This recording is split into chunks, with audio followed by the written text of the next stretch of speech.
Romney's scheduled a big announcement tomorrow. No, you do not think that seriously. Why does he suddenly come out of the woodwork after being completely silent and start poking Donald Trump? Let's remember one thing. Mitt wanted to run this year. He didn't run because Jeb was unstoppable. Think about that for a moment. Could he just be endorsing Rubio? That's the other rumor. I could have just sent Mitt a copy of my book, Jeb and the Bush Crime Family, and maybe he would have run. But instead, he passed it up. So right now, he's kicking himself. He comes out of the woodwork and starts kicking Donald Trump on Twitter. Yeah, I think he's going to run because he needs to get in. There's still time to enter the California and New Jersey primaries, several other states. The nomination will not go to somebody, even a brokered convention, who has no delegates. That would be an outrage.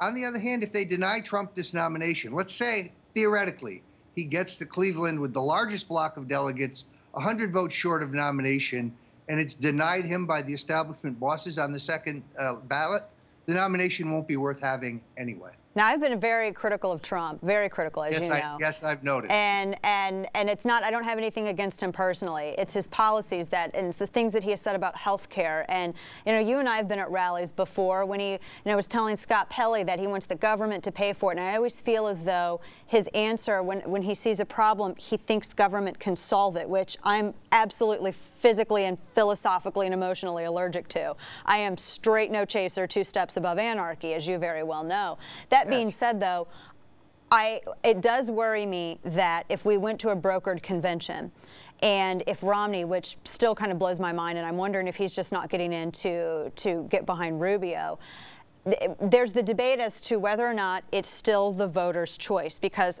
we still live in a constitutional republic with a democratic process, and votes still matter. So would that, in that particular case, do you view it as the voters being disregarded for the will of the party? Let's be very clear what the problem is. The state laws and state party rules bind the delegates based on the results of the primaries and caucuses on the first ballot in most states.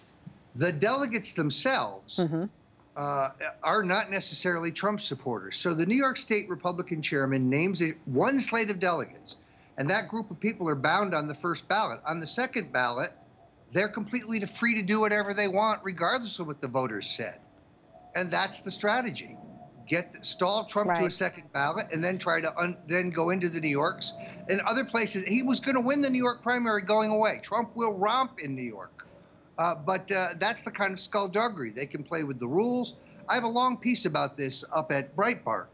And I have written about it for the Daily Caller. The big steal is afoot. This is the last step in the process, in all honesty. At a certain point, Ted Cruz and Ben Carson, although I guess Ben may have suspended, I hadn't seen the news. I know, it's kind of up in the air. They, at this point, are only draining votes from Trump and making the big steal more possible. This only works with multiple candidates in the race.